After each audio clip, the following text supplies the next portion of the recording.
አንተም እጅህን ከአርያ አምላክህ እናቶች ለልጆቻቸው በአካላዊ ሞት መለየት ከሚያነቡት አምርራ ያንተው ታማኝ እናቴ ስለ እኔ ወደ አንተ አነባች።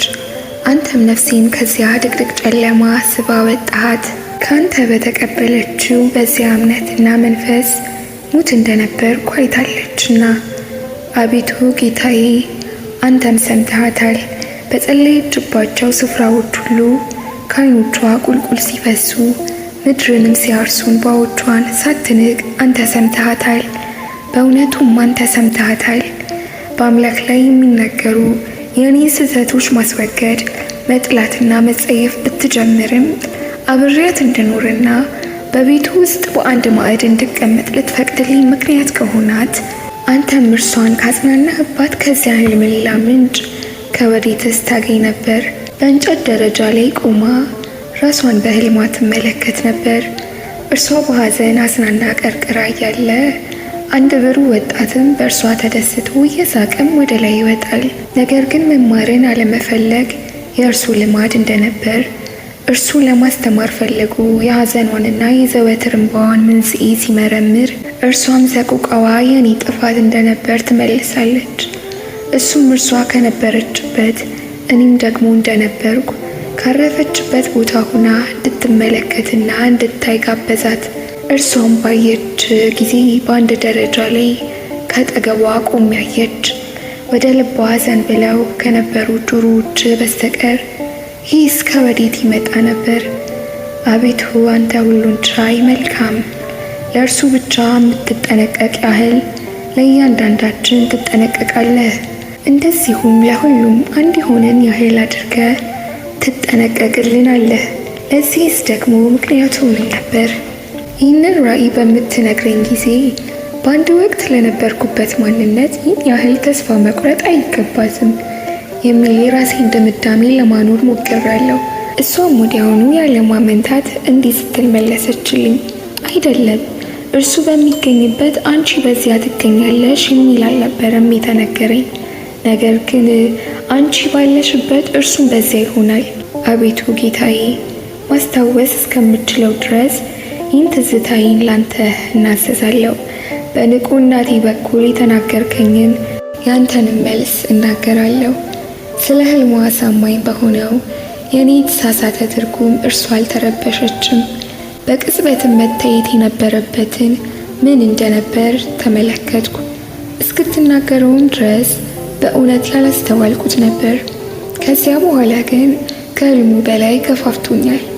በዚያም ለዚያች ጻድቅ ሴት የነበረችበትን ጭንቀት ሊያቀልላት ከረዥም ጊዜ በኋላ እውን የሆነላት ደስታ እጅግ አስቀድሞ ተተንብዮላታል። ጥልቅ አዘቅት ጉድጓድና በሐሰት ጨለማ ስር መጠመጥ 9 ያህል ዓመታት አልፈዋል። ብዙ ጊዜ ለመውጣት ብፍጨረጨርም እጅግ በከፋ መልኩ እዘፈቅበት ነበር። ሆኖም ግን አንተ እንደምትወደው በእነዚያ ሁሉ ጊዜዎች ይህቺው ንጽሕት ቀናኢት በመጠን የምትኖር መበለት እንባዎቿንና የለቅሷን ምልጃ ባታሳንስም ይበልጥ በተስፋ ተሞልታ ነበር። በተማጽኖዎቿም ሰዓታት ሁሉ ስለ እኔ ጉዳይ ላንተ እየዬ ማለቷን አላቋረጠችም። ጸሎቶቿን በፊትህ ቀረቡ። ይሁን እንጂ ያኔም ቢሆን አንተ በዚያ ጨለማ ውስጥ ስገላበጥና ስንከባለል ዝም አልከኝ። አንተ ሌላ ጊዜ የተለየ መልስ እንደሰጠሃት አስታውሳለሁ። እጅግ ላንተ ለመናዘዝ ግድ የሚሉኝ ነገሮች እያስቸኮሉኝ በሕይወቴ ያሳለፍኳቸው ብዙዎች ቢሆኑም የበዛውን እዘነጋዋለሁ።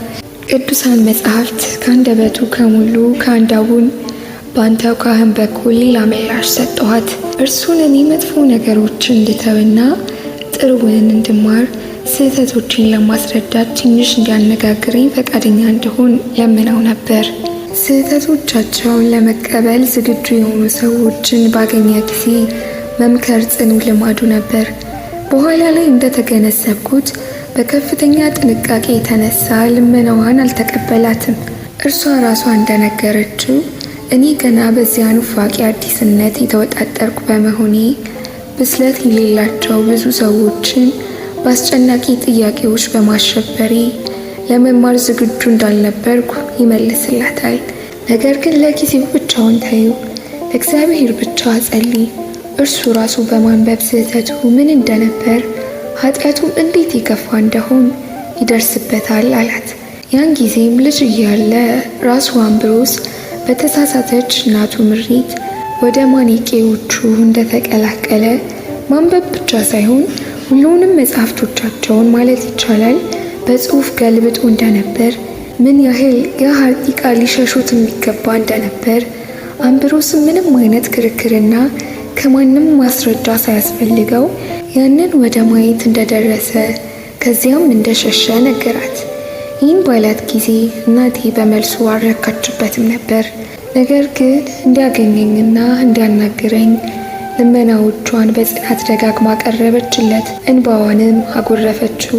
እርሱም በውትወታዋ ትንሽ በመቆጣት ወደ መንገድሽ ሂጂ፣ እግዚአብሔርም ይባርክሽ፣ እነዚህ እንባዎች የሚነቡለት ሊጠፋ አይችልም በማለት አበክሮ ተናገራት።